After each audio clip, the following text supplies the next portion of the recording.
Elle faisait des trucs qu'elle faisait même pas avec moi. Voilà, c'est une pétrolière. Les gens, il faut vraiment avoir vécu avec une manipulatrice pour comprendre à quel point c'est fort. Et moi, je me suis fait avoir par sa beauté, par la religion, le fait que quand je rentrais à la maison, elle lisait Femme promise au paradis, fallait me voir. J'étais bu. Et en fait, je m'investis. Je lui donne tout. Je lui donne un toit. Je lui donne à manger. Je lui donne de l'argent. J'ai plusieurs cartes de crédit. Je lui donne ma carte de crédit. Va faire le shopping pendant que je travaille. Qu'est-ce qui s'est passé pour que tu sois dans cet état-là? Donc tu veux que je t'explique comment elle m'a trompé avec plusieurs hommes pendant plusieurs mois, avant le mariage et pendant le mariage? Je vais t'expliquer tout ça.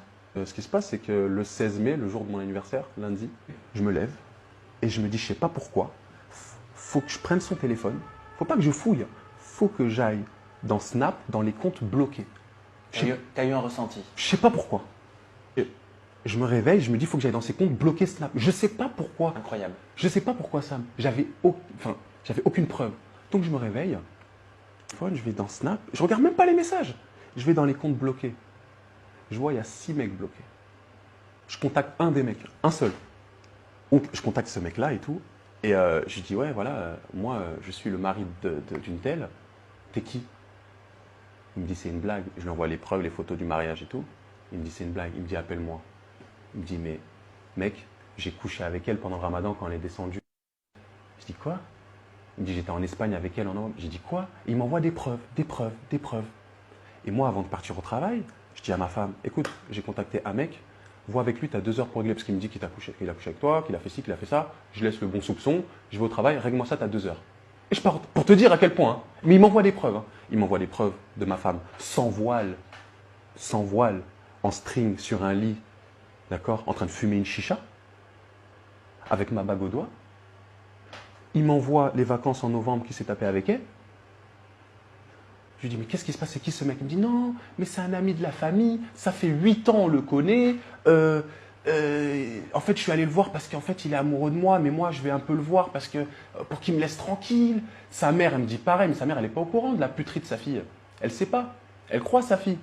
Donc, sa mère, elle me confirme, oui, c'est un psychopathe, laisse-le. Mais je lui dis à ma femme, je lui dis, est-ce que tu as déjà eu des rapports avec lui? Elle me dit non. Je dis, s'il te plaît, dis-le-moi. Elle me dit non. À la troisième fois, elle me dit oui. Je dis, ah, mais c'est pas la même chose. Puis la troisième me dit non, mais ça, c'était novembre d'avant. Alors que c'était novembre de là, je le savais, mais je l'ai gardé pour moi. Comment tu peux croire que je peux faire ça? Comment tu peux croire que je peux faire ça et pleurer? Regarde-le à côté de toi. Mais... Je me pose, je me dis, il y a un truc qui va pas. Abou, il y a un truc qui va pas. Et là, instinct encore. Je me dis, mais Abou, les 5 autres mecs là sur Snap, tu les as oubliés? Tu vas leur parler? Je vais en parler à un. Oui. Et là, c'est la descente aux enfers.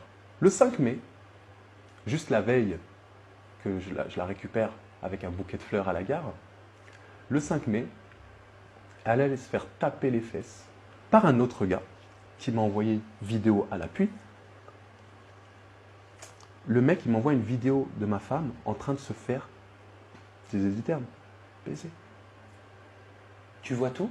Je vois tout. Comment tu réagis? Je bouge pas. Paralysé par les images? Je bouge pas. Mais il faut savoir une chose, avant toute chose. Il ne me l'a pas envoyé tout de suite. Il me dit, parce que je le contacte, il me dit, c'est pas une fille pour toi. Le mec, il est comme ça. Il me dit, en plus, là, je l'ai vu en janvier, février, donc après ma demande, et je l'ai vu là, après le ramadan. Je dis, quoi? Il me dit, frérot, laisse tomber. Je dis, comme ça, laisse tomber. Je dis, t'as fait un truc avec? Il me dit, franchement, laisse tomber. Comment c'est un bon? Il voulait pas me faire de mal. Hein. Il voulait pas me faire de mal. Hein. Je dis, s'il te plaît, envoie-moi des preuves, j'y crois pas. Ok. Et il m'envoie. Et je reste comme ça. Je suis au boulot. Et là, frère, tu m'as perdu. Là, mon gars, c'est relou, hein. Fallait me voir. J'étais tout maigre. T'as perdu combien de kilos? 15. 15 kilos? Ouais. On m'a ramassé comme une pauvre merde. Je suis tombé 2 fois. Je suis allé à un centre commercial et je suis tombé. Perte de connaissance? Perte de connaissance. J'étais faible, Sam. Dieu va s'occuper d'elle. Ce qu'elle a fait, c'est grave. Parce qu'il faut savoir qu'elle couche avec d'autres hommes pendant le mariage sans se protéger. C'est-à-dire, oui, Sam, le 5 mai, elle couche avec un gars. Le 6 mai, moi, je vais la récupérer. Il se passe ce qui se passe, forcément. Je suis marié avec elle. Je suis dans mes droits, en plus. Comment tu sais qu'elle se protégeait pas? Mais parce que la vidéo en parle pour elle-même. Ah oui, bah oui. Et ensuite, quand j'ai recontacté le gars, le premier gars, tout ça, il m'a dit oui. Je lui ai fait si, ça. Elle faisait des trucs qu'elle faisait même pas avec moi. Voilà, c'est une pétrolière, les gens vont comprendre. Tout simplement.